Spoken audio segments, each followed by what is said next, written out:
하루에도 수백 개씩 쏟아지는 경제 뉴스들. 복잡하고 재미없고 깊이가 없어서 실망하셨습니까? 복잡한 건 쉽게, 쉬운 건 재밌게, 재밌는 건 깊게 전해드립니다. 언더스탠딩. 유튜브에서 언더스탠딩을 검색하세요. 오늘도 언더스탠딩으로 하루를 마무리하기 위해서 예.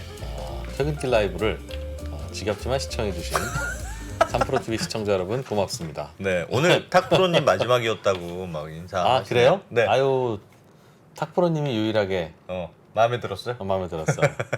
아유 정프로는 야, 탁프로님 할 때 고생 많이 하셨네요. 그러셨구나. 예. 조금 쉬셨다가 나오시나 보죠? 또 나오시겠죠, 뭐. 네. 예. 아 그래서 꽃 받으셨구나. 그래서 탁프로님이 선글라스 끼고 인상적이었는데 그만두면 꽃다발 주나 보죠?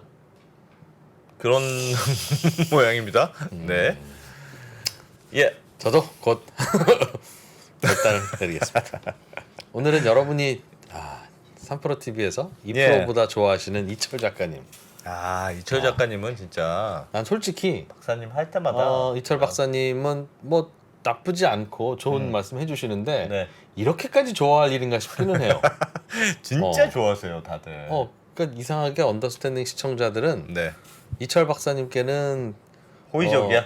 과도하게 호의적이고 어. 2%에게는 과도하게 적대적이에요. 그래서 뭐 꽤 유쾌하지는 않습니다. 그래서 어쨌든 오늘 그러나 뭐 저희가 아쉬우니까 네, 그럼요. 이철 박사님 모셔서 오늘도 중국의 소비 이야기 들을 거고요. 네, 요즘 중국의 소비가 심상치 않게 줄어들고 있다고 하니까 예. 그거에 대한 또 이철 박사님의 아주 탁월한 분석. 들어보겠습니다. 네. 이철 박사님 아시는 분은 아직도 중국에 못 들어가셨구나 라는 것도 또 알게 되시는 거겠죠? 네, 잠시 후에 네, 돌아오겠습니다. 이철 박사님. 네, 아니 제가 뭐 좀 질투하는 것처럼 느껴집니까? 제가 지금 댓글을 보니까 뿌린 대로 거두리라 하면서 나? 그렇게 얘기하시네요. 요즘 좀 박하긴 한 것 같습니다. 2%에 저에 대한 대해서. 평가가 그렇죠. 좀 박한 것 같은 생각이 솔직히 들어요. 제가 뭐 네. 그게 친절하고 귀에 달콤한 말씀들은 아니지만 네, 네. 솔직히 제가 말씀드린 말 중에 굳이 뭐 틀린 건 뭐가 있습니까? 그렇죠. 그렇죠. 이상하게 듣다 보면 맞는 말 같아. 맞는 말은 합니다. 네, 기분이 좀 안 좋아. 다만 그렇죠. 듣기 싫은 맞아요. 얘기들은 좀 있죠. 그래도 어떻게 사람이 듣기 좋은 얘기만 합니까? 감사합니다. 듣기 예. 싫은 얘기도 듣고 해야죠. 네. 네.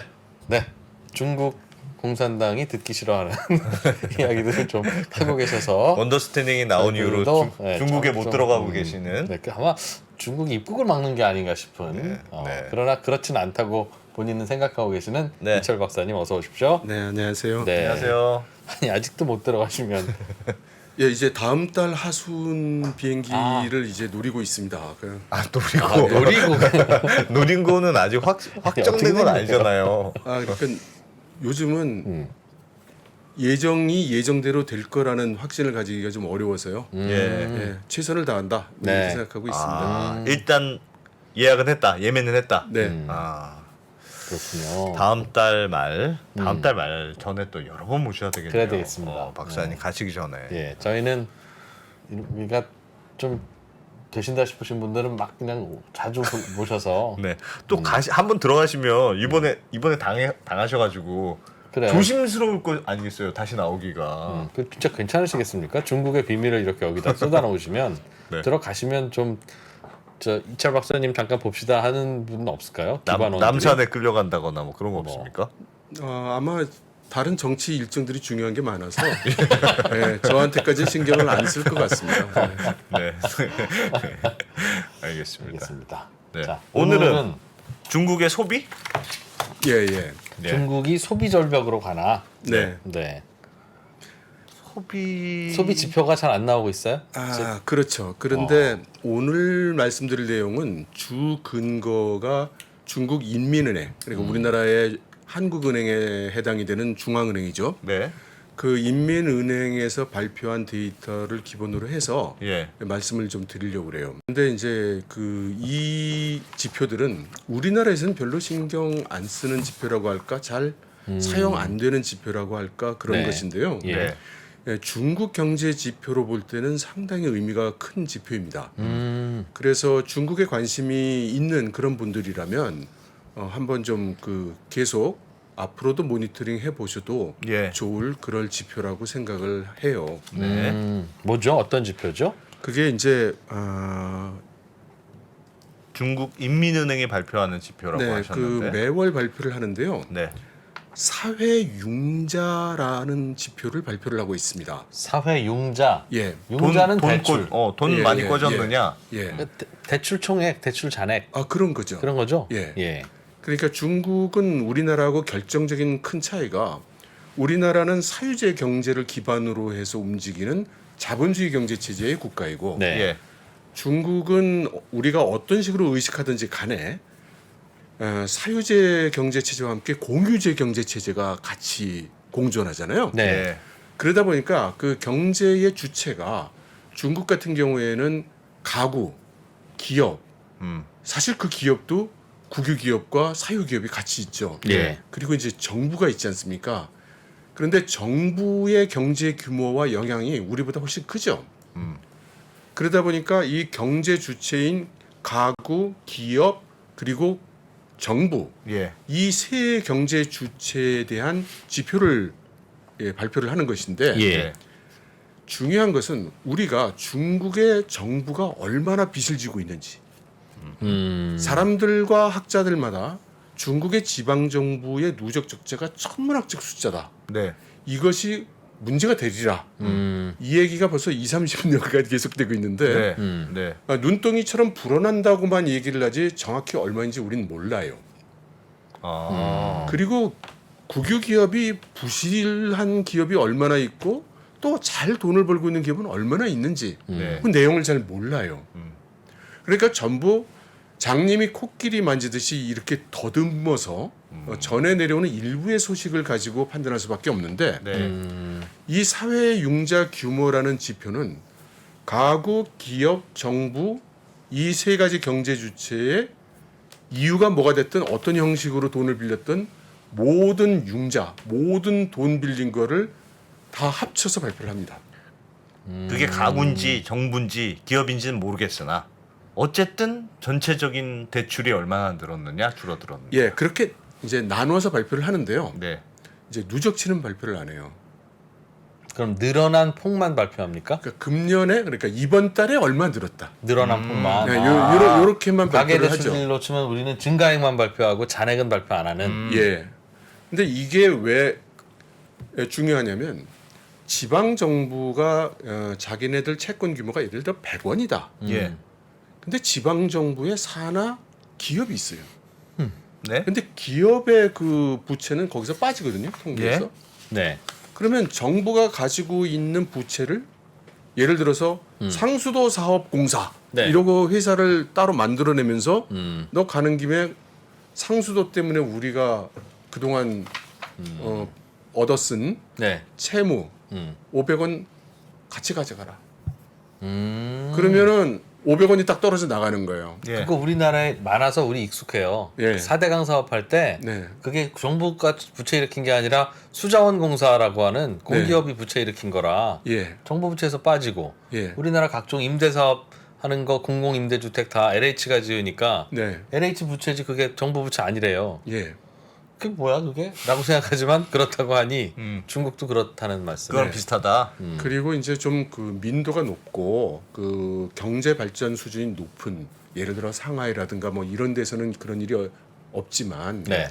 이제 지방으로 가고 중앙의 감독이 좀 느슨한 곳에서는 지금은 이제 그런 일들이 이제 거의 없는데 전에는 그렇게 그 회사를 만들어서 따로 떠낸 다음에 그 지방 정부, 작은 정부죠. 보통 큰 정부가 아니라 예를 들어 현 정부라든가 촌 정부 이런 데서 네.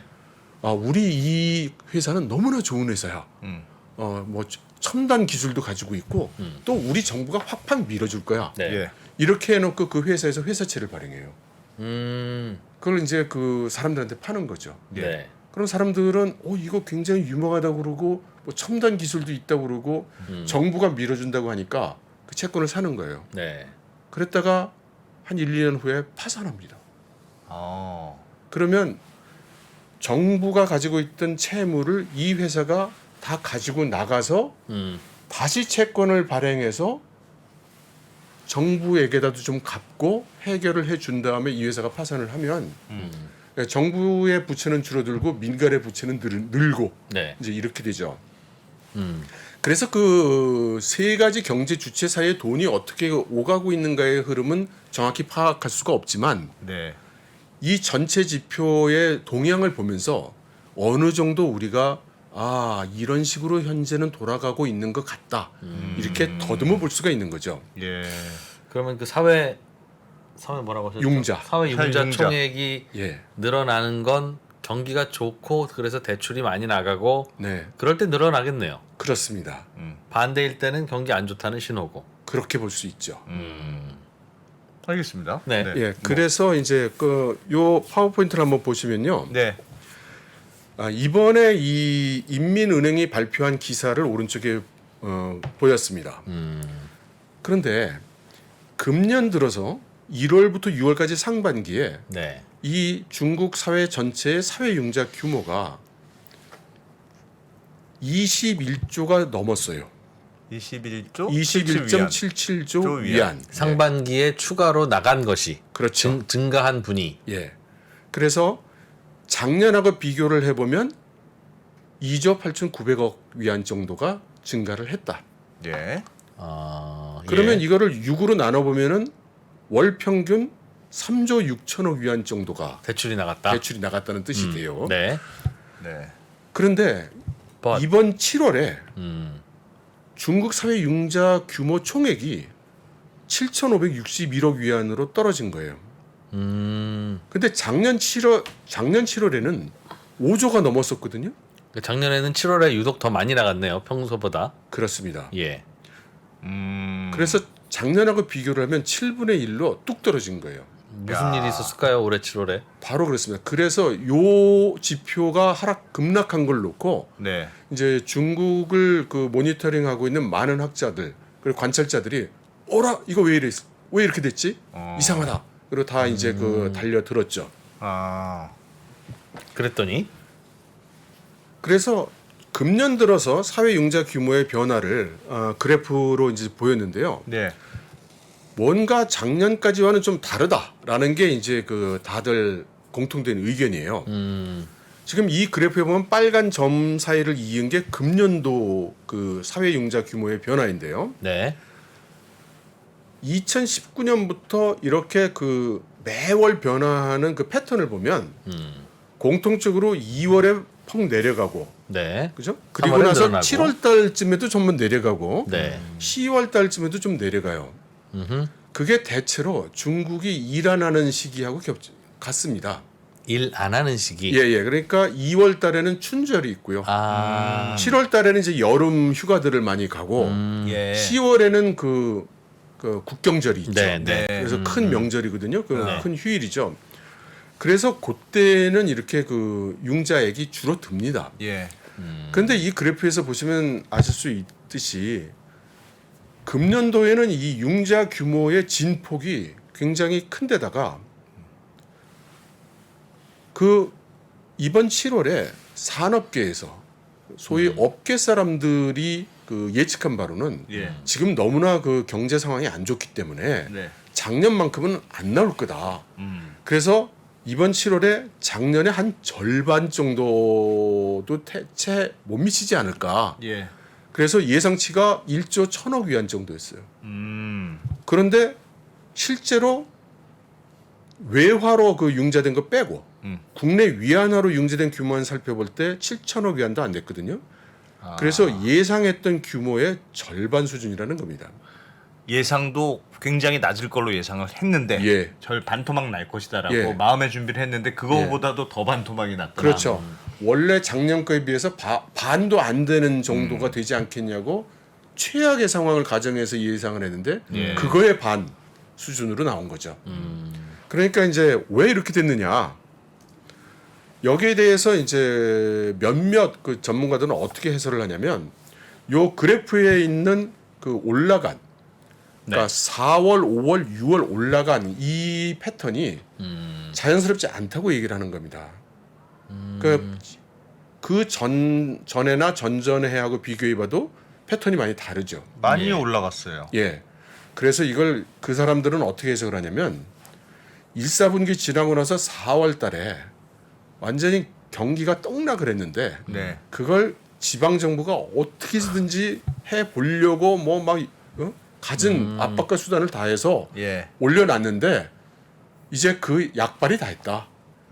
그래서 7월에는 시쳇말로 그로기 상태가 돼가지고 급락을 했다. 이제 이렇게 해석을 또 하고 있어요. 예. 근데 실제로 그런지 안 그런지는 우리가 사실은 알 수 없죠. 네. 그러나 이제 실제로 이제 제 생각에 여러 가지 지표를 볼 때는 가구가 지금 형편 없어진 거는 틀림이 없어요. 우선 가구 부문이 융자를 얼마나 했는가를 살펴보면 7월에 1,200억 위안 정도의 융자가 일어났거든요. 예. 근데 이게 전년하고 비교하면은 이게 거의 뭐 반의 반이에요. 예. 그러니까 가구가 융자를 받는 게 크게 보면 이제 단기 대출하고 중장기 대출이 있는데 네. 단기 대출은 이제 보통 신용카드 쓴 거. 네. 그리고 이제 중국 같은 경우에 알리바바나 뭐 징동 같은 데서 물건 살 때 돈이 모자르면은 이 할부 내는 거 있잖아요. 우리로 치면 신용카드. 예. 아니 신용카드 중에서 왜 할부로 하는 거. 예. 예. 이제 요런 것들이 이제 중국에서는 단기 대출 상품이에요. 그게 다. 예, 그게 이제 지난번에 말씀드렸던 허난성의 농촌은행 사건 때도 이제 그런 것들이 이제 이용이 됐어요. 네. 예. 근데 어쨌든 그런 것들이 줄어든 규모는 사실 엄청나게 크진 않아요. 한 300억 위안 정도가 이제 줄어들었는데 그에 비해서 중장기 대출은 뭐 상당히 줄었습니다. 중장기 대출은 어떤 대출이에요? 보통? 중장기 대출의 가장 큰 거는 뭐라고 해도 부동산이죠. 집. 주담대, 주택담보대출. 네. 주택담보대출이 제일 크고 네. 그리고 이제 자동차가 있죠. 자동차 할부로 자동차 사는 할부. 경우. 네. 이런 것들이 이제 중장기 대출인데 이게 대폭 줄었어요. 자동차 안 사고 집 안 산다는 얘기네요. 그러니까요. 갑자기. 그러네요. 그렇게 됩니다. 어. 그래서 쇼크가 있네 무슨. 분명히 있다고 봐야 네. 되죠. 예. 근데 이제 인민은행이 8월 초에 발표한 거에 따르면 신용카드 소비가 4.8% 감소했다고 했어요. 예. 그런데 그동안 신용카드 발급 매수가 늘어났거든요. 그래서 네. 이걸 다시 1인당 신용카드 지출액 예. 이렇게 지표를 내보면 12.86%가 줄었습니다. 아. 그러면 지금 13% 정도가 줄어든 거거든요. 네. 그리고 연체 금액은 7.7% 정도 늘어났습니다. 그러니까 간단히 얘기해서 카드를 쓰는 사람, 네. 더 정확히는 카드 개수는 늘었고 카드를 쓰는 액수는 줄었고 줄었고 연체는 늘었고 이제 이런 상황이 된 거죠. 네. 종합적으로 문제가 있네. 종합적으로. 그런데 가구 예금은 지금 상당히 증가하고 있어요. 예금은 증가하면 예. 사람들이 소비를 안 한다. 예, 예. 아. 게다가 은행빚을 전부들 갚기 시작했어요.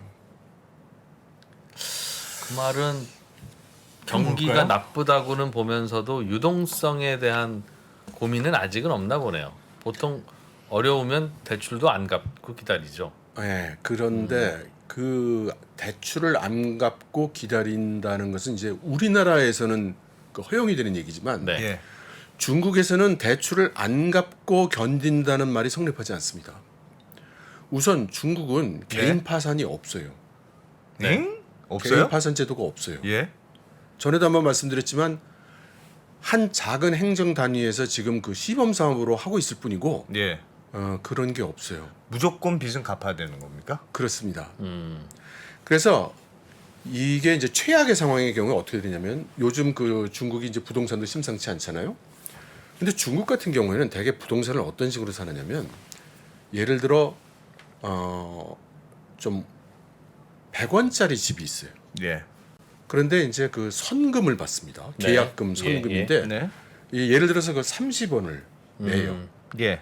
그러면 70원을 이제 융자를 받습니다. 예. 네. 이게 통상 이래요. 우리는 이제 중도금 중에 어떤 건 내 돈으로 내고 모자른 돈만 예. 이제 은행 융자를 받잖아요. 근데 중국은 관행적으로 그동안 부동산이 항상 그 최고로 올라갔었기 때문에 다들 자기가 동원할 수 있는 최대한의 돈을 동원해서 가장 크고 비싼 부동산을 샀어요. 예. 그러다 보니까 은행이 대출을 해주는 한도까지 다 대출을 받습니다. 예. 그래서 아예 그 예를 들어 아파트나 주택을 분양을 할 때 그러면 계약금 선금 30원, 네. 예. 70원은 은행 대출. 은행 대출. 이제 보통 이렇게 돼요. 네. 그런데 30원을 내고 주택을 샀는데 이제 원리금을 돌려줄 거 아니에요? 네. 갚겠죠? 예, 이제 갚겠죠. 그럼 원리금 중에 이 원리금을 갚는 그 기간 중에 앞부분은 이자가 대부분이고 원금은 거의 없어요. 그렇겠죠. 우리도 그러니까요. 예. 그런데 이 기간이 예를 들어서 한 20년 된단 말입니다. 그러면은 처음에 한 3년, 4년 정도 딱 지났는데 100원짜리 집이 가격이 폭락을 했어요. 요즘 중국에서 일어나고 있는 일입니다. 네. 그래서 100원짜리 집이 60원이 된 거예요. 예. 은행은 70원 빌려줬는데. 그렇죠. 그러니까 은행이 어떻게 하겠어요? 담보도 안 되겠네요. 회수. 이거 문제가 있잖아. 뭐 예. 이렇게 되는 건데 중국 정부에서는 아직 그런 식으로 그 회수하지 이 마라. 회수를 지금 억제시키고 있어요. 예. 지금 전국적인 문제니까. 그런데 문제는 어디서 발생을 하냐면 내가 실업을 했어. 그래서 이 원리금을 못 갚아. 예. 그럼 곧바로 은행에서 법률 제재가 들어옵니다. 어떤 식으로 들어옵니까? 그 소송을 걸어요. 예. 그래서 법원에 갑니다. 근데 법원에 가면 이길 가능성은 없죠. 돈 못 갚았으니까. 네, 그렇죠. 네. 갚아야 될 돈 안 갚은 거니까. 예. 그러면 법원에서 이제 판결이 나는 거예요. 갚어. 집을 팔든지 뭐. 뭐 집이야 아니 집은 당연히 이제 자기 거 아니에요. 이거 은행이 벌써 다 처분하니까. 네. 그런데 은행이 입은 피해를 보상하고 은행의 법률 비용을 다 갚고 오. 뭐 이런 게 다 들어와요. 그러면 예. 어떻게 되냐면은 원래 집을 살 때는 내가 100원짜리 집이라고 해서 샀는데 내 생돈이 30원 들어갔잖아요. 예. 근데 이제 집을 팔면 가치는 이제 60원이라고 하는데 실제로 뭐 요즘 같은 때 공매 같은 데 해가지고 매각을 하면 한 50원밖에 안 나오는 네. 거예요. 예. 그러면 20원을 내가 생으로 물어내야 돼요. 네. 그러네. 그런데 은행의 비용도 있잖아요. 예. 거기 이제 이자에 복리 붙은 거 하고 네. 거기에 은행이 그 법률 소송 내면서 했었던 비용하고 뭐 너 때문에 썼던 행정 비용하고 이거 다 이제 다 갚으라고 하는 거예요. 아. 그러면 내가 지금 이자도 못 갚는 형편에 그것들을 갚을 수가 없잖아요. 네. 그럼 어떻게 해야 됩니까? 어떻게가 없어요. 어떻게가 없어요. 도주. 돈은 돈대로 끝까지 갚아야 되고 네. 이건 파산이 안 되니까. 네.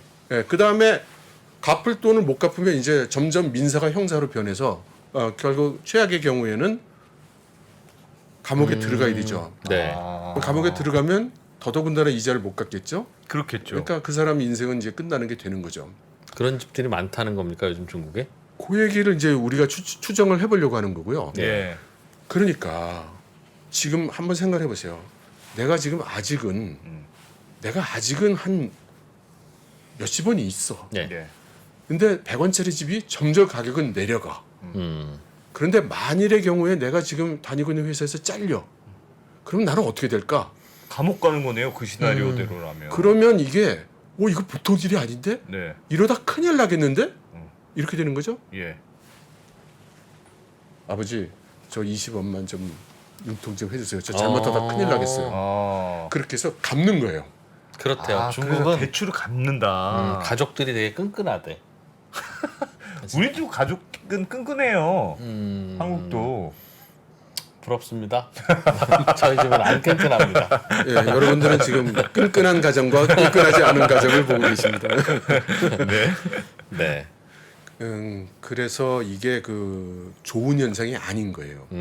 이것은 제가 볼 때에는 빚을 갚고 있다는 게 되게 안 좋은 시그널이다. 사람들이 지금 생존 모드로 지금 진입하고 있는 거예요.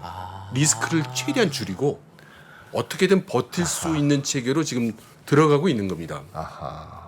그러니까 집값이 대출보다 내려가기 시작하면 은행이 예. 만기가 안 됐어도 예. 일단 갚아라, 갚아서 채워라. 예. 전화가 간다는 거군요. 아니요. 지금 갚을 때가 아직 안 됐는데 예.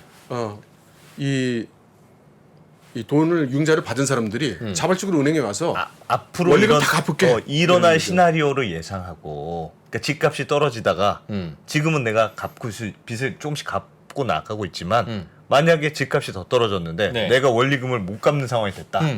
그럼 난 감옥 가는 것밖에 없다. 그러니까 돈 갖고 있다가 부모님한테 빌리는 것도 이해가 돼요. 네. 빌려놓고 그런 일이 벌어지면 그때 갚아야지. 왜 미리 갚냐? 왜 미리 가서 번호 꺾고 안녕하십니까 돈 갚으러 왜 이러냐고요. 100원이 70원 됐을 때는 내가 어떻게든 갚을 수 있을 것 같은데 예. 50원이 되면 나는 방법이 없죠. 그렇죠. 그러니까 앞으로의 전망을 어둡게 본다면 네. 내가 갚을 수 있을 때 빨리 갚아야 나는 리스크를 없애는 거예요. 집값이 앞으로 더 떨어질 거라고 베팅한다. 그렇죠. 은행에서 전화 오기 전에 내가 먼저 가서 갚는다 그 말이네요. 그렇죠. 야. 야. 그런데 이렇게 사람들이 막 은행에다 돈을 갚기 시작하니까 네. 조금 이따 말씀드리겠지만 이제 기업도 지금 돈을 안 빌린다는 거 아니에요? 네. 그러니까 은행이 갑자기 돈이 많아. 사람들이 막 와서 그동안 융자 받은 거 다 갚겠다고 그러고 예. 융자를 쓰겠다는 사람이 없어요. 그래서 지금 그 일부 은행들이 이미 발표를 시작했습니다. 먼저 갚는 거 없기. 그 은행들은 먼저 갚는 거 정말 싫어합니다. 예. 먼저 갚으려면 네. 우리한테 초래한 비용 그걸 더 내라. 저기 조기상환 수수료. 조기상환 수수료를 그렇죠. 이제 지금 이런 현상이 이제 일어나고 있다는 겁니다. 막 보수적이 되어가고 있군요. 예. 그래서 이 원인 가장 큰 영향을 주고 있는 게 이제 다들 부동산이다. 이제 이렇게 얘기를 하고 있어요. 여기 그 마찬가지로 부동산 가격 이 그래프를 보였는데요.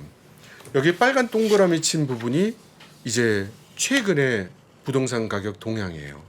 그래서 지금 보면 이것도 뭐 몇 년치가 딱 있고 마찬가지로 이제 그 계절적 주기 요인이 이제 작동을 하는데요. 네. 근데 최근에 와서 7월 들어서면서 보면은 완전히 떡락을 하고 있죠. 급강하고 있지 않습니까? 예. 내려가고 있다. 내려가고 있다. 네. 네. 이제 저는 월세 살고 있어요. 네. 중국의 어떤 도시에 사셨어요, 박사님? 저 현재 살고 있는데 베이징입니다. 베이징. 네. 예. 그 베이징의 그 공항 근처에 이제 그 살고 있는데 네. 이웃 중에 이제 그 아는 친구가 있어요. 근데 작년에 그 집을 팔아야 되나 그러길래 제가 가능한 빨리 팔라고 그랬습니다. 근데 그때만 해도 벌써 가격이 좀 내려온 상태라서 이렇게 가격이 내려왔는데 팔아야 되나? 이거 좀 가격이 좋을 때 팔아야 되는 거 아니야? 네. 뭐 이런 얘기를 했어요. 지금 가격은 훨씬 더 떨어졌습니다.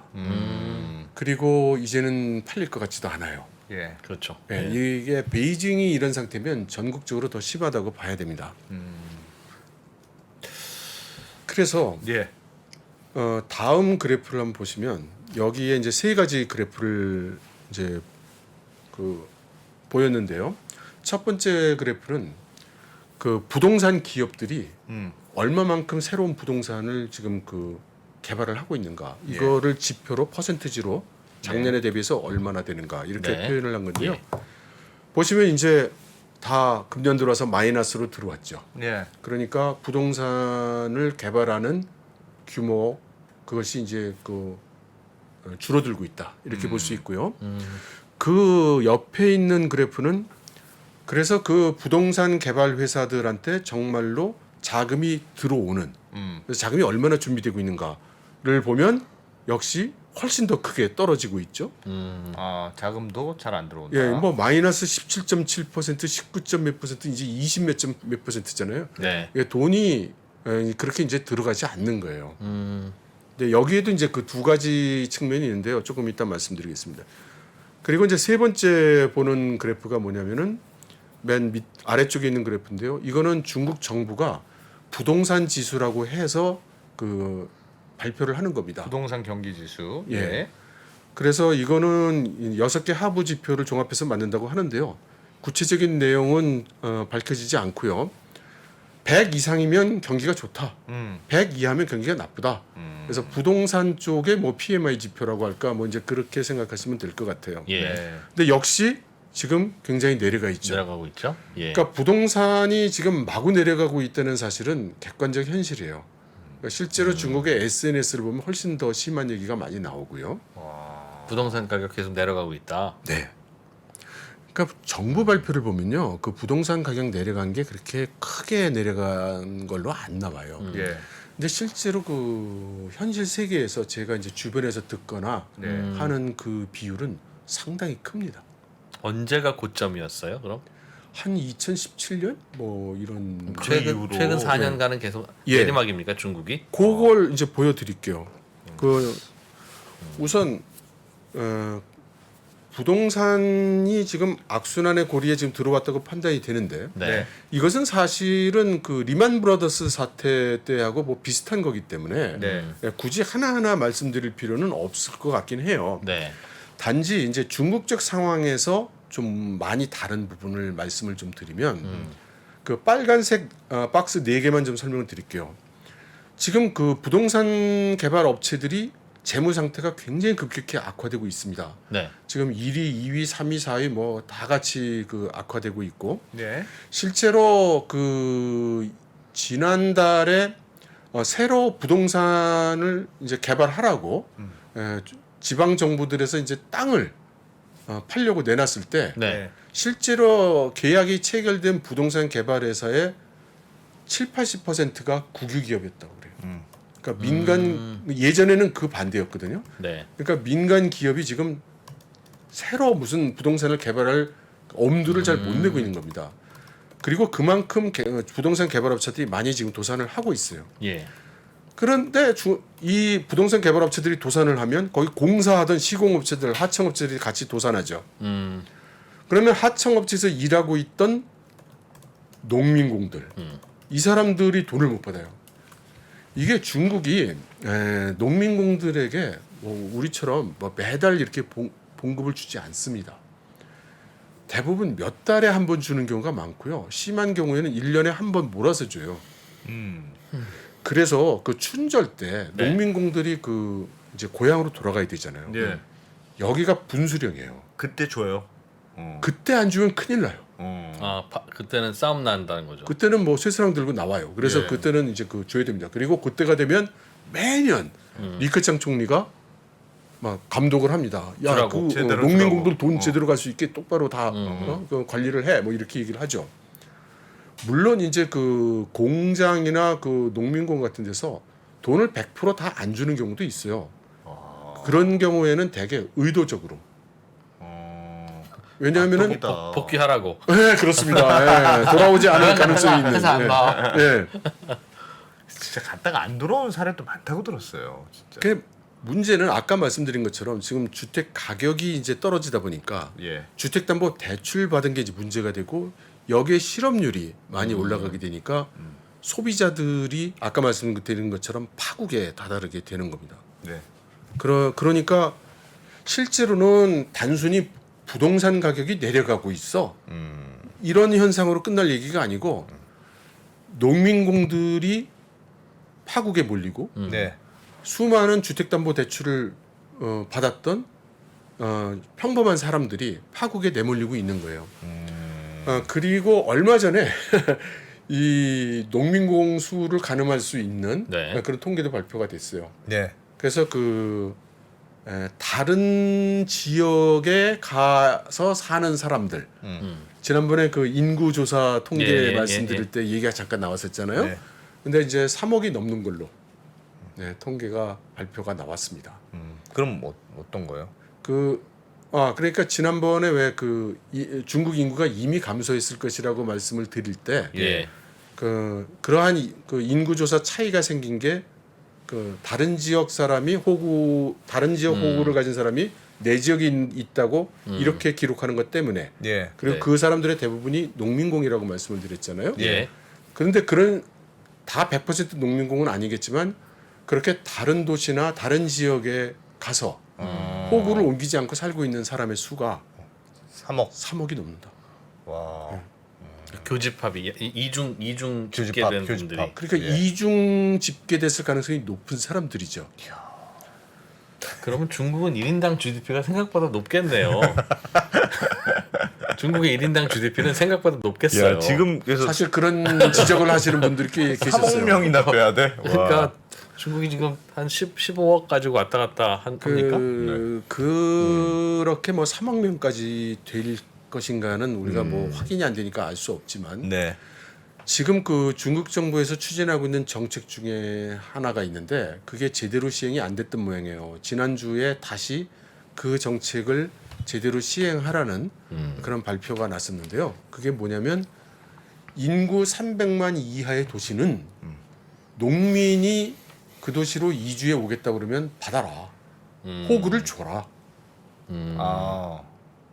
이게 이제 여러 가지 이제 영향이 있는데 하여튼 부동산 쪽만 말씀을 드리면 예. 지금 현재 그 부동산이 안 팔리거나 그 가격이 내려가고 있는 그런 부동산이 굉장히 많은데 예. 특히 안 팔리고 부동산 가격이 비율이 많이 내려간 데에는 이런 중소도시, 작은 도시가 많아요. 그런데 농민들이 도시로 오게 되면은 그 사람들이 살 집이 필요합니다. 네. 집을 사겠죠. 음. 그래서 이제 농촌에는 또 어떤 그 정책이 지금 진행되고 있냐면 농촌의 그 집체 소유라고 그래요. 예. 농민들의 공동 그 마을 소유로 되어 있는 토지. 예. 이거를 그 사업하는 사람들 기업에게 또 쓸 수 있게 해줘가지고 그 매각 대금을 지방 정부도 좀 가지고 예. 농민들도 좀 주고 아하. 이제 이런 정책도 지금 시행이 되고 있거든요. 예. 그래서 이게 해도 되는 표현인지 모르겠지만 당구에서 말하는 쓰리 쿠션처럼 예. 농촌 경제를 활성화시키기 위해서는 농촌에 뭔가 산업이 들어가야 되는데 네. 이 농촌에 있는 토지는 정부게 아니에요. 그 농민들의 집체 소유이기 때문에 예.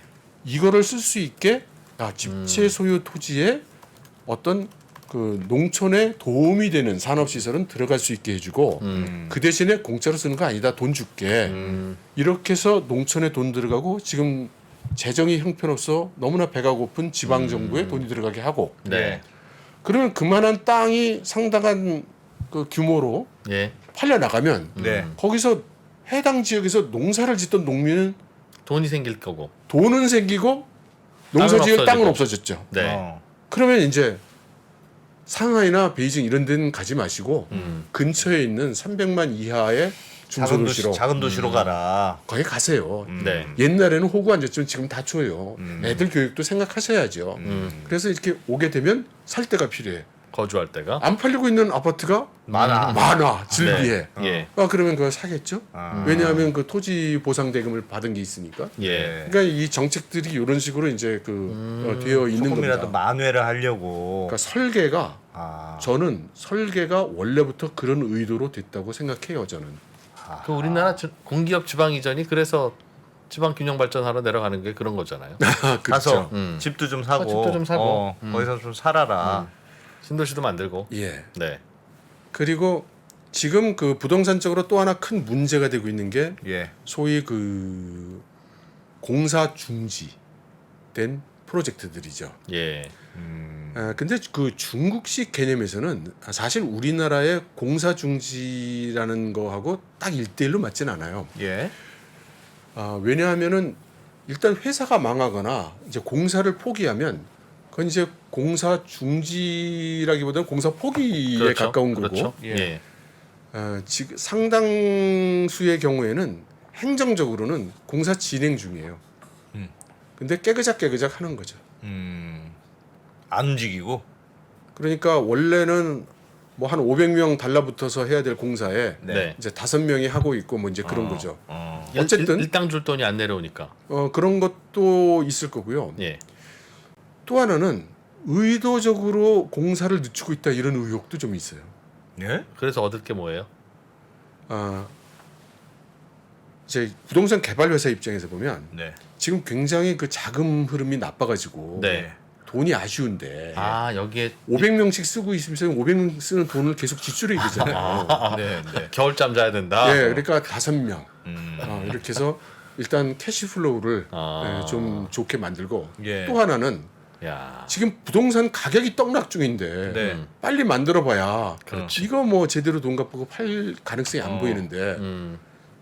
야 이거 한 10년 잡고 만들고 나면 10년 후에는 부동산 가격이 오르지 않을까? 뭐 이런 생각도 할 수가 있는 거죠. 근데 끝낼 수는 없으니 진행은 계속하고. 그렇죠. 대학생들 휴학하는 게 그래서 그래요. 그래서 제가 이제 이 표를 하나 가져왔는데요. 네. 여기 보시면은 이제 우리가 알만한 도시 위에서 왼쪽 위에서 네 번째 이제 천진이 있어요. 예. 그러면 지금 그 이렇게 공사가 지연 내지는 중지되어 있는 면적이 지금 뭐 400만 평방미터가 넘죠. 예. 그래서 이 비율이 이제 8%라고 하는데 이제 중국 데이터 읽을 때 우리가 잘 알 수 없는 부분은 이 8%는 뭐의 8%일까? 지금 올라가고 있는 부동산의 8%가 이런 상태라는 것일까? 아니면 뭐 가격 기준인지 현재 그 천진에 있는 아파트들 전체 8%. 전체 면적의 8%라는 걸까? 뭐 하여튼 잘 알 수는 없어요. 예. 그리고 이제 상해 같은 경우에는 그게 굉장히 비율이 이제 낮은 편인데요. 근데 오른편에 맨 위에 있는 도시 이름이 그 난통이라는 데인데 네. 이게 상해 강 건너면 있는 도시예요. 네. 위성 도시라고 할 수 있거든요. 네. 그러니까 우리나라로 치면은 뭐 성남시, 뭐 하남시 뭐 이런 정도 되죠. 근데 여기는 이제 또 뭐 10%가 이제 넘지 않습니까? 뭐 예. 그래서 전국적으로 지금 이렇게 공사가 제대로 진행되고 있지 않은 것만큼은 틀림이 없어요. 그래서 이렇게 공사가 제대로 진행되고 있지 않으니까 그 해당되는 아파트를 분양받은 사람들이 이런 식이면 나는 돈 못 갚겠다. 원리금 안 낼래 이렇게 되는 거죠. 근데 지난번에 이제 이 얘기가 나왔을 때 그냥 슬쩍 넘어갔지만 예. 지금 이제 원리금을 안 낸다는 게 어느 정도의 리스크를 안고 하는 행동인지 이제 아실 수 있잖아요. 그렇죠. 네. 안 봐준다면서요. 그렇죠. 네. 네. 우리나라에서처럼 원리금 좀 안 내면 뭐 늦어지고 이자가 좀 더 늘어나고 이런 수준이 아니에요 지금. 그러니까 이건 죽기 살기로 하는 거예요.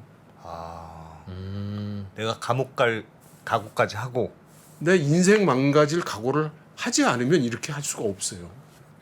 중국 측 상황에서는. 네. 그래서 중국 정부가 이거를 어떻게 못 하고 있어요.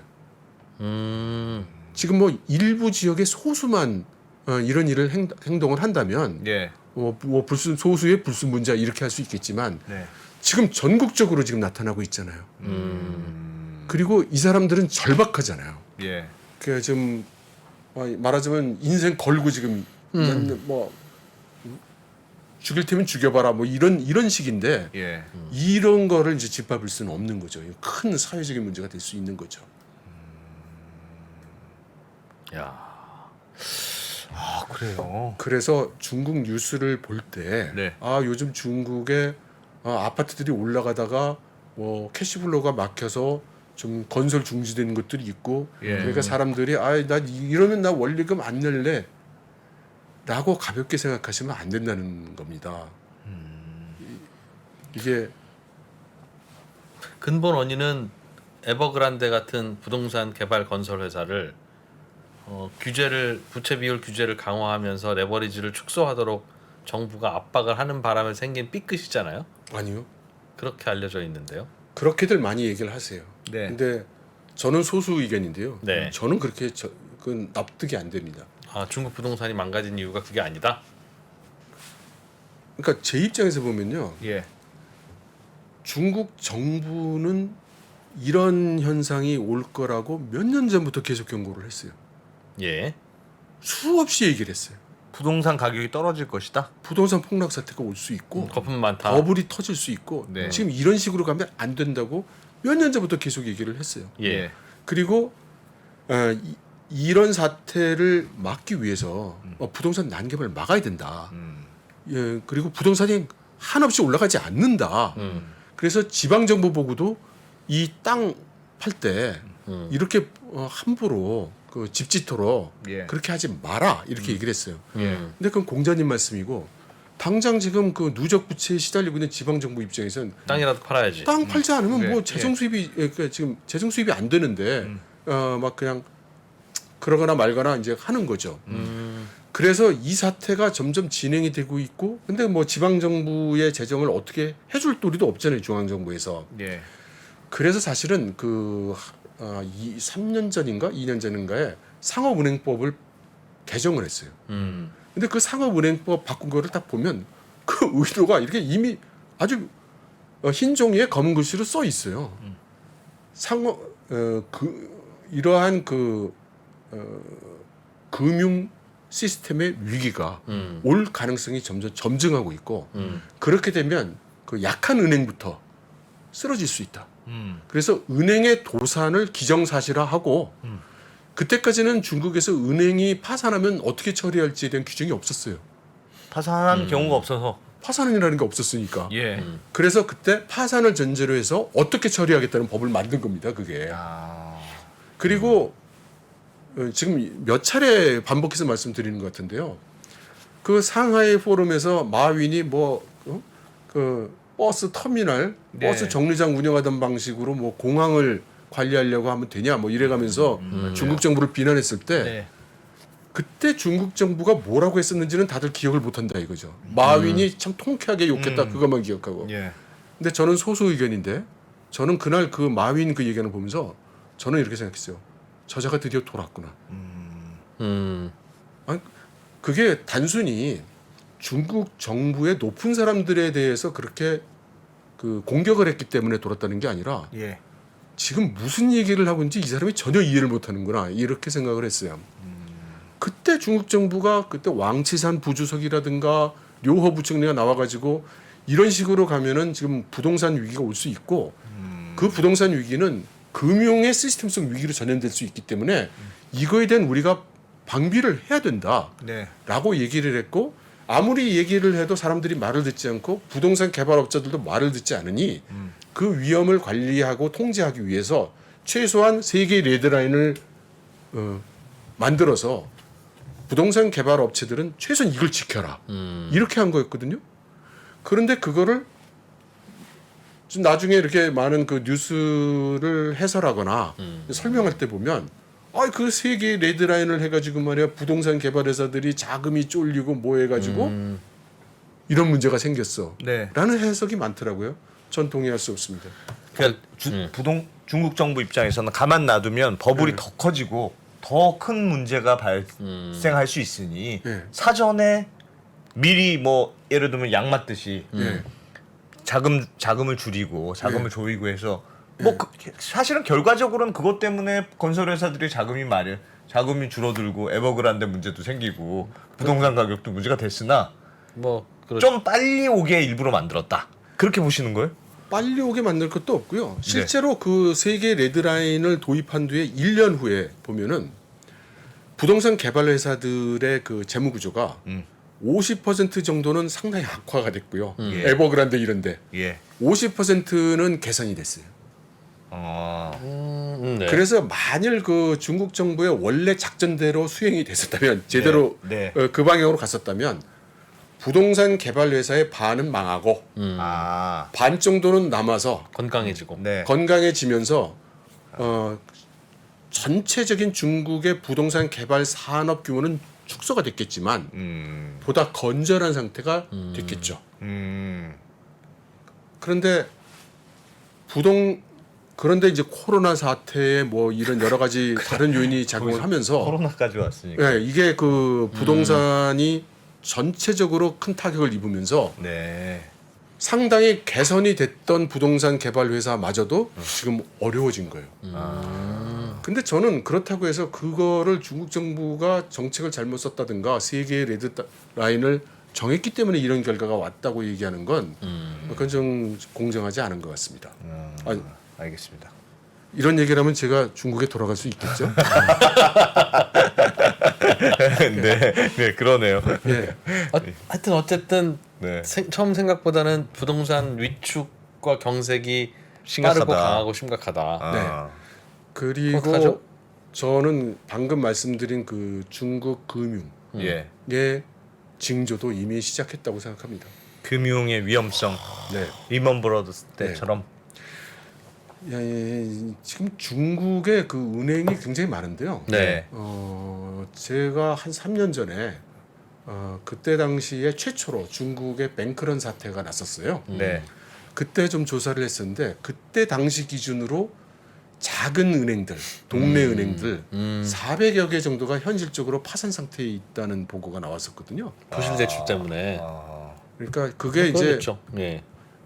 그래서 지금 상태에서는 훨씬 더 많은 그런 음. 은행들이 사실상 문제가 파산 됐을 거다. 상태에 있을 가능성이 있다. 그 동안에도 빚을 빚으로 막고 빚을 빚으로 받고 하면서 버텨왔잖아요. 그렇죠.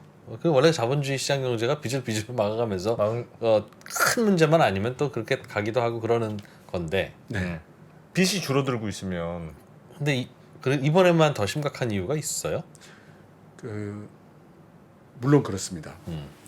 그러니까 이 은행들이 어찌어찌 버텨 나간다는 거는 경제적 상황이 정상적이고 안정적으로 돌아갈 때 할 수 있는 얘기고요. 그렇죠. 네. 지금 이 사실은 그 이프로님하고 비슷한 대화를 한 기억이 있는데요. 네. 네. 아니 본인이 중국에 못 돌아간다고 그 중국 경제가 망할 것처럼 얘기를 하면 어떡합니까? 라는 취지의 말씀을 하신 적이 있고요. 저는 그때 이건 뭐 제가 한 30여 년 만에 예. 처음 보는 그런 위기 상황으로 보인다고 말씀을 예. 드렸었잖아요. 예. 그래요. 저는 오늘 그 말씀을 드리고 싶어요. 지금 그 많은 사람들이 네. 요즘 중국 경제가 안 좋고 뭐 이렇게 하강 곡선을 그리고 예. 부동산 가격이 하락하고 이제 이렇게 안 좋은 상황에 대해서 말씀드리는데요. 저는 그 아래에 그동안 누적돼 왔던 구조적인 문제가 지금 터져 나오고 있기 때문에 상황은 훨씬 더 나쁘다. 이렇게 생각을 합니다. 지금 금융도 지금 손을 대기가 어려운 상태이기 때문에 손을 못 대는 거지. 예. 중국 당국이 이미 세워놨던 정책은 분명해요. 이걸 다 살릴 수가 없다. 망하게 해야 된다. 야. 지금 이런 거였는데 하도 지금 저 상태가 나쁘니까 여기에 은행들이 막 쓰러지는 상태까지 만들어내면은 큰일 나게 생겼으니까 네. 지금 억제하고 있는 중이다.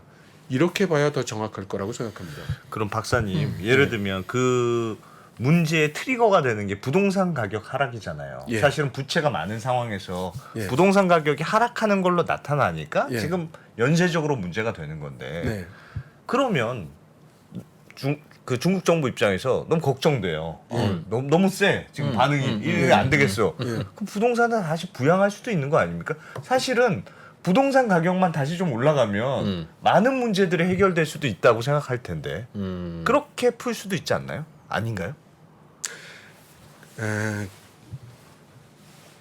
부동산과 그러니까 그게 이제 우리 경제 체계로 생각하는 겁니다. 한국식으로 한국식 생각하는 거. 예. 한국식이라기보다는 이제 자본주의 경제 체제는 뭐 당연히 이제 그렇게 생각하게 돼 있죠. 예. 한국도 부동산 가격 살리느라고 고생 많이 했어요. 최경환 네. 전 부총리가 빚내서 집 사라, 빚내서 그렇지. 집 사라 그렇지. 노래를 해서 겨우 살렸는데. 네, 네. 그렇죠. 근데 이제 중국의 그 경제의 구조를 보면요, 예. 우리나라가 이제 그 연준의 금리 인상을 쫓아가면서 금리를 올리고 있잖아요. 예. 근데 중국은 내리고 있지 않습니까? 예. 예. 그럼에도 불구하고 위안화의 가치 하락폭이 네. 우리 원화의 가치 하락폭보다 훨씬 적죠. 네. 그거는 중국이 더 신용이 있어서 그렇다고 저는 생각을 해요. 예. 그런데 이 중국의 신용이라는 것이 이게 사실은 잘 내용을 뜯어보면 지금은 상당히 과다평가돼 있다고 이제 봅니다. 그러니까 지금 외환 보유고에 대해서도 의혹의 눈을 보내는 사람들이 많잖아요. 중국. 네. 그리고 지금 이러한 위안화 가치를 유지시켜주는 그래서 중국이 현재 국가 전략으로 진행하고 있는 여러 가지 사업들 상황들이 유지가 돼야 되는데 예. 그러면 국제 신인도가 유지가 돼야 돼요. 그렇죠. 근데 지금 가구 경제 폭락하고 그죠? 금융 그리고 수출이 예. 지금 유일하게 이제 유지가 되고 있는 거거든요. 그러면 여기서 만일에 부동산 가격이 더 올라가도록 하면 지금까지 그 통화 완화됐던 거에다가 부동산이 올라가고 현재 사람들은 실업률이 지금 사상 최대인데 네. 그리고 코로나 그 제로 무관용 정책을 하면서 지금 사람들이 제대로 돈도 못 벌고요. 예. 그러면 우리나라의 상황과는 달리 부동산을 살 수 있는 사람 뭐 이런 걸 따지기 전에 일반 국민들의 민생이 생존이 깨질 가능성이 더 큽니다. 지금 그 얼마 전에 그 데이터가 나왔는데요. 네. 작년, 재작년에 이게 정부 통계니까 그게 어느 정도 현실을 반영하고 있는지 모릅니다. 예. 근데 가게 있잖아요. 점포. 뭐 음식점이요. 무슨 그 옷 파는 예, 가게면 그게. 이런 점포가 공식적으로 재작년에 300 몇십만 개가 문을 닫았어요. 예. 중국에서. 그리고 작년에는 그 숫자가 1000만 개가 넘었습니다. 그러면 예를 들어서 옷가게나 음식점에 몇 사람이나 일하겠어요? 평균적으로? 예를 들어 계산하기 편하게 한 5명 잡아보죠. 네. 뭐 주인장 있고 카운터에 있고 네. 뭐 예. 예. 그 음식 만드는 주방장이 있고 뭐 그러면 1000만 개 이상이 문을 닫았으면 그러면 그때 잡을 잃은 사람이 5천만 명. 5천만은 된다는 예. 소리입니다. 지금 현실이 이래요 지금. 그런데 여기다 집값을 올리면 네. 그러면 사람들이 그럼 올린 집값을 사기 위해서 또 뭐 아. 주택담보대출을 할 거냐? 야. 못 할 겁니다. 이미 사람들은 이렇게 네. 그 리스크에 대한 대응 단계에 들어가서 생존을 위한 전략으로 들어가 가지고 지금 돈을 끌어다가 은행 돈을 갚고 있는데 네. 그거 힘들 겁니다. 이 분위기를 야. 중국은 그리고 빈 아파트들도 많고 그렇대요. 네, 그리고 우리 눈으로 보면 이해가 안 되는 게 빈 아파트는 빈대로 그냥 내버려 두죠. 그동안은 가격을 낮춰서 파는 이런 게 별로 없었어요. 예. 이제 드디어 시작이 됐고요. 가격이 지금 많이 내려왔습니다. 그 가격 얘기를 좀 이제 보여드릴게요. 예. 그 지금 그 자료를 보시면요. 우선 오른쪽에 있는 그래프는 몇몇 나라의 네. 국가 경제 규모 대비 부동산 경제가 차지하는 비중인데요. 네. 여기서 이렇게 세월이 갈수록 계속 올라가서 천장을 두들기고 있는 그 오렌지색 빨간색. 그래프가 중국입니다. 네. 야. 그러니까 부동산이 차지하는 규모가 이제 뭐 30% 가깝다는 거예요. 전체 네. 국가 예. 경제 중에서 예. 이렇게 그 영향이 큰 거고요. 그러면 좌측 하단에 여기 몇몇 도시에 가장 최전성 시기의 가격 대비해서 현재 가격이 얼마만큼 내려와 있는지를 보여준 겁니다. 그러면 지금 제가 맨 위에 있는 게 랑팡이라는 지명이 나와 있는데요. 네. 이게 천진이에요. 그러니까 베이징과 천진 사이에 끼어 있는 네. 거기가 이제 랑팡이고 중국이 베이징에 새로 지은 그 국제 공항이 있죠. 예. 예, 그게 있는 곳이기도 합니다. 그래서 한참 잘 나갈 때 가격, 한참 잘 나갈 때가 2017년이죠. 그때 비해서 50% 가까이 빠졌다. 예. 와, 반토막이네요. 예, 물론 여기 나열된 도시는 아마 굉장히 가격이 많이 내려간 도시들을 위주로 모아놨을 겁니다. 그러나 우리는 그 가격 동향을 보면 뭐 1%씩 움직이는 일도 거의 없죠. 그렇죠. 0몇 %씩 움직여요. 예. 근데 지금 몇 %는 지금 일도 아니에요. 중국 상황이. 야. 15%, 20%, 50% 이렇게 완전 반토막이네요. 부동산 가격 반토막. 네. 이렇게 반토막이 났다고 생각을 하면 그러니까 예를 들어서 랑팡에 예. 그때 당시에 또 말이 많았어요. 거기 뭐 새로 국제공항이 제일 크게 들어서고 그러면 옛날 그 국제공항은 뭐 폐쇄한다는 얘기도 있었고 예.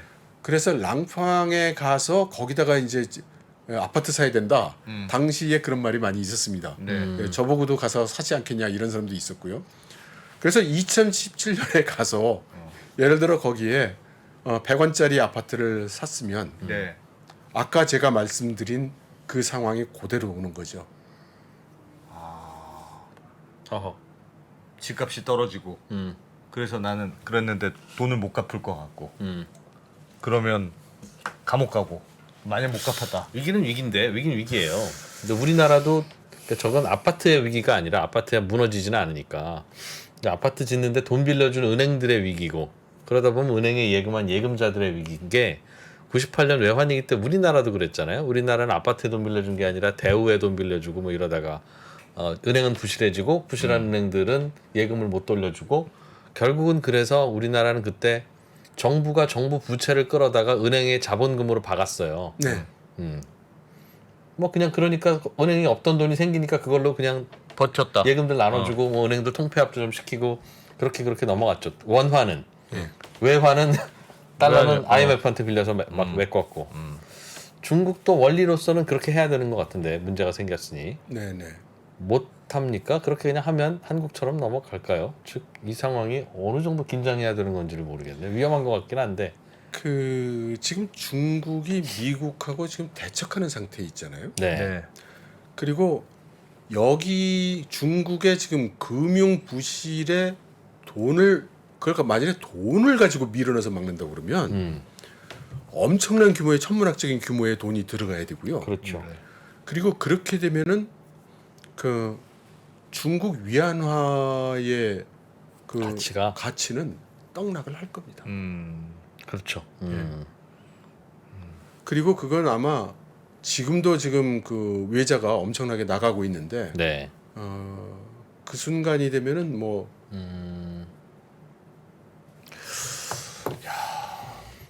좀 예를 들면 예. 우리가 뭘 보면 지금 그러니까 말씀해주신 굉장히 안 좋은 시나리오, 예. 그러니까 부동산 가격, 금융시장의 불안함, 사람들도 소비를 안 하고 지금 막 이게 악순환으로 돌아가는 상황이잖아요. 네. 뭘 보면 아 이게 그나마 악순환이 조금 완화되고 있구나라고 볼 수 있을까요? 아니면 그냥 이건 빼박이다. 이거 그냥 무조건 지금 안 좋아지는 방법이 없다. 중국은 이제 그럼 이러다 문 닫는 은행들 생기겠습니다. 곧 신호는 우리는 그랬으니까. 그렇죠. 예. 특히 이제 큰 국가은행들은 문제가 없을 텐데 네. 이제 농촌은행들이 있거든요. 예. 이게 이제 우리나라의 그 제2금융권에 해당이 되는 것들인데 네. 여기서 얼마나 많이 문제가 생기고 문제 생기는 그 주기 이런 것들이 이제 그 아마 관전 포인트가 될 거라고 생각을 합니다. 왜냐하면 그런 은행들까지 살려주기가 이제 어려울 거거든요. 얼마 전에 그 하남성 그 정저우에서 농촌은행 4개 사건이 4개 농촌은행이 이 인출을 네. 안 해주는 그런 사건이 발생을 했을 때 네. 중국 정부가 대처한 것을 보면은 사실은 얼마나 어려워하고 있는가를 좀 짐작할 수 있어요. 원래 그 아까 말씀드린 그 3년 전 최초의 뱅크런 사태가 생겼을 때 네. 이것들을 다 어떻게 처리했냐면 그 농촌은행의 그 기업주들 그 경영진들이 돈을 빼먹어서 그렇다. 예. 뭐 이제 이런 식으로 처리가 됐고요. 네. 그러니까 은행의 구조적인 문제라고는 처리되지 않았어요. 그리고 그러면서 사람들이 불안해할 테니까 예를 들면 그 은행 무슨 보험공사 같은 거를 만들어서 문제가 생기면은 네. 예금주들의 그 예금. 예금을 보호해주겠다. 예. 1인당 50만 위안까지 보호해주겠다고 그랬어요. 예. 50만 위안이면 우리 돈으로 이제 7천만 원? 7, 8천. 예. 1억 정도 되지 않나요? 요즘 네. 환율로 올라갔으니까. 따지면? 예, 예. 1억 정도 돼요. 우리나라보다 더 많이 예. 보호를 해주는 거죠. 근데 실제로 그 하남성의 그 4개 농촌은행 사건이 났을 때 지금까지 그 50만 위안을 그 보호를 못 해주고 있어요. 돌려주지를 못하고 있어요. 은행에게 명령해서 일단 원금을 5만 위안까지 선 내에서 돌려주라고 했다가 거기에 대해서 막 사람들이 5만 위안이 뭐냐 이렇게 얘기가 되니까 그러면 10만 위안 이제 이렇게 했어요. 그게 무슨 뜻이냐? 그 은행보험공사 당시에 만들어지면서 여러 은행들로 하여금 그 다들 돈 좀 내 가지고 네. 준비금을 만들어 이렇게 했는데 안 만들어 은행 놨구나. 하나 사건 터졌을 때 처리할 돈 규모도 안 돼요. 그래서 이게 사실 그냥 형식상 만든 거지. 그 실제로 유효한 규모의 그 보험공사가 되지 못해요. 원래 만들고 나서 보험료를 매년 쌓아 올린 후에 몇십 년 후에 그 사고가 터져야 보험사가 출동할 수 있는 거지. 예, 예. 어제 보험사 생겼는데 그쵸. 오늘 문란이 나면 예. 아무것도 거죠. 없죠. 뭐. 근데 박사님 저는 그래도 자꾸 생각이 드는 게 지금 중국 입장에서 예. 20대 예. 시진핑의 연임이 걸려 있는 매우 중차대한 시기잖아요. 예. 이런 상황에서 예. 중국이라는 나라가 그동안 해온 게 예. 사실 무슨 위기가 있어도 예. 야 중국은 그냥 땅 파고 그냥 돈 풀고 어떻게 해서든 성장률을 만들어 왔던 나라란 말이에요. 근데 지금 여러 가지 문제가 있는 건 맞지만 그냥 이렇게 가만 냅두겠느냐. 그래서 어. 말씀하신 대로 원래는 이렇게 그 은행이 망하면 망하게 내버려 두고 예. 부동산 개발회사가 망하면 망하게 내버려 두고 네. 이렇게 하겠다고 이미 몇 년 전부터 말도 개석해갖고 법도 이렇게 만들었는데 네. 현재 돌아가는 걸 보니까 이게 심상치가 않은 거예요. 너무 사회 전반적으로 국가 경제 전반적으로 지금 임팩트가 너무 크니까 예. 그래서 정책이 스텝이 꼬였습니다. 그래서 그래서 선거철이니까. 네. 그래서 이제 상황이 심한 지방 정부는 그러면 좀 완화해서 그럼 부동산 좀 잘 팔 수 있게 해줘봐. 지금 이렇게 또 지시가 내려갔거든요. 예. 그러니까 지방 정부에서는 그렇다고 기본 정책이 바뀐 건 아니에요. 일시적으로 어떻게 해봐, 풀어줘봐. 네. 그래서 일시적으로 풀어서 뭘 해보려고 하는데 그럼 사줘야 되는 사람들이 그럼 이렇게 우리가 그 정책도 풀어주고 뭐 융자도 더 많이 해주고 이자도 내려주고 지금 그래서 그 5년 대출 이자를 단기 이자보다 훨씬 더 낮춰졌잖아요. 네. 저 인민은행이 그러니까 부동산 사라는 뜻이에요 그게. 근데 사람들은 지금 그건 네 맘이고 나는 갚을래 있는 것도 갚을래 지금 이렇게 된 거죠. 그래서 지금 스텝이 꼬여 있는 상태예요. 작동이 뭔가 안 되기 시작한 거네요. 예. 와, 그럼 엄청 심각한 건데. 거기에 네. 당연한 거지만 이제 실업률은 지금 매우 치솟고 있습니다. 그리고 요 이제 그래프를 보시면 예. 지금 시간이 너무 늘어지고 있나요? 뭐 요거 그래프 정도까지 보면 될 것 같습니다. 아 네. 그래요. 네. 지금 이 그래프를 보시면 지금 빨간색으로 좀 표현해 놓은 게 이제 금년도 청년 실업률인데요. 네. 지금 6월 말까지 기준으로 거의 20% 가까이 올라왔어요. 근데 7, 8월에는 뭐가 있습니까? 대학 졸업자들이 1,000만이 넘게 나옵니다. 아하. 여기에 직업 교육 학교 뭐 졸업자들이 거의 700만 가까이 나오고요. 네. 그러니까 이제 7월 이후에 이 그래프가 어떤 식으로 변할지 지금 짐작이 되죠. 그렇군요. 그리고 저기에 그 문서 하나를 카피를 해놨잖아요. 예. 예. 예, 그게 뭐냐면 휴가. 네? 그러니까 이제 그 회사에서 네. 우리 이제 여름 휴가, 예. 휴가를 가라. 가라. 언제 며칠부터 며칠까지 휴가 이렇게 했어요. 네. 그래서 최근에 이제 이렇게 나온 문서인데 휴가가 언제 끝나냐면은 내년 춘절 지나고 나면. 그러네요. 방가 통지 이런 거. 예. 지금 휴가를 쓰고 예. 지금부터 휴가 명령서. 나가서 예. 내년에 돌아와라. 예. 와. 근데 당연히 급여는 안 준다. 무급 휴가. 무급 휴가네. 무급 휴가. 6개월간의 무급 휴가의 명함. 왜 이런 현상이 나타났냐면 정부에서는 국유기업들한테 해고하지 말라고 그러거든요. 그리고 가능한 한 지금 고용을 늘리라고 하고 있거든요. 실업률 더 올라가니까. 예. 근데 회사는 돈이 없어. 우리 일거리도 없어. 오더도 못 받았어. 그러면 휴가. 야, 휴가라는 형식으로 지금 이렇게 바꾸는 거죠. 뭐지 이거? 진짜 알겠습니다. 큰일입니다. 중국, 야 우리가 중국 영향을 엄청 많이 받는 나라인데 큰일이네요.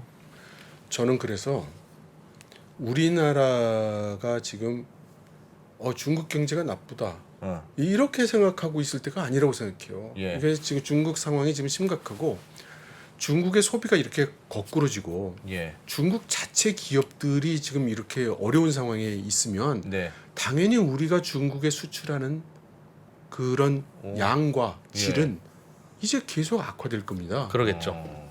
악화되겠죠. 그러면 지금 벌써 대중 무역 적자가 지금 몇 달째 계속이 되고 있는데 예, 앞으로 더 심해질 것이 틀림없죠. 큰 변화의 계기가 일어나지 않는 한에는. 환율 올라가는 게 이미 이런 상황 간파하고 올라가는 거 아닌가요? 우리나라 달러 원 환율이? 글쎄 뭐 그건 저는 잘 모르겠습니다. 아 큰일이네 진짜. 예. 아이고. 좋은 얘기가 있어야 될 텐데. 네. 알겠습니다. 걱정거리를 가득 안겨준 우리 개인적으로는 과거에 없었던 위기라서 과거에 안 했던 대응을 해야 될 것 같다는 거죠. 그렇습니다. 그리고 특징이 누적된 구조적 문제가 지금 나오고 있다. 그래서 과거와 같이 이런 일상적인 변화의 프레임으로 해석해서는 안 되는 거 아닌가. 안 된다. 네. 중국이 중앙 정부는 부채 비율이 좀 낮아서 지방 정부는 높지만 네. 그래서 국채를 발행해서 중국 시중에 있는 돈을 흡수한 후에 그 돈으로 은행에다 갖다 맡겨가지고 돌리면 국가 부채는 좀 늘어날 텐데. 네, 이 뒤에 드릴 말씀이긴 한데 네. 지금 그 금년도 예. 각 지방 정부들에게 할당해준 채권 발행 허용 한도가 이미 다 소진이 됐어요. 지방 정부들은. 그래서 리커창 총리가 음. 내년도분을 금년에 끌어다가 네. 채권 발행하라고. 중국은 왜 중앙 정부는 채권 발행 안 하고 자꾸 지자체 보고 하라고 그럽니까? 그 중앙 정부도 합니다.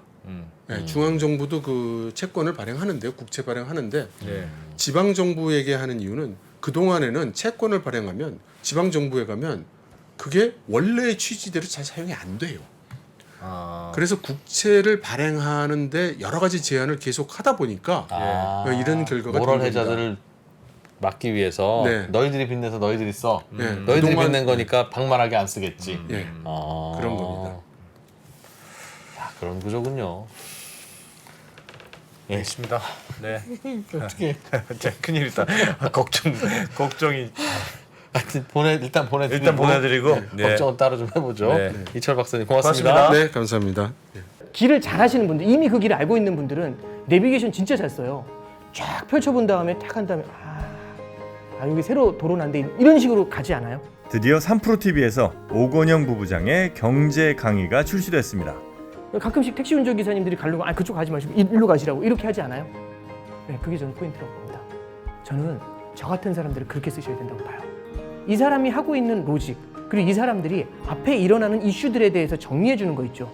그래서 이런 걸 통해서 제시해 주는 뷰 같은 것들, 이런 시나리오들, 이런 것들을 좀 보시는 게 되게 중요해요. 전문가들을 쓰시는 가장 좋은 방법은요, 그 사람이 주고 있는 뷰에 대해서 한번 같이 종합적으로 보시는 게 되게 중요해요. 그 사람들은 그 길에 대해서 가본 적이 있는 사람들이에요. 3프로TV 경제대학 오건영의 경제를 보는 눈 신규 출시 기념 8월 31일까지 얼리버드 특가로 만나보시죠. 지금 바로 영상 아래 댓글을 확인하십시오.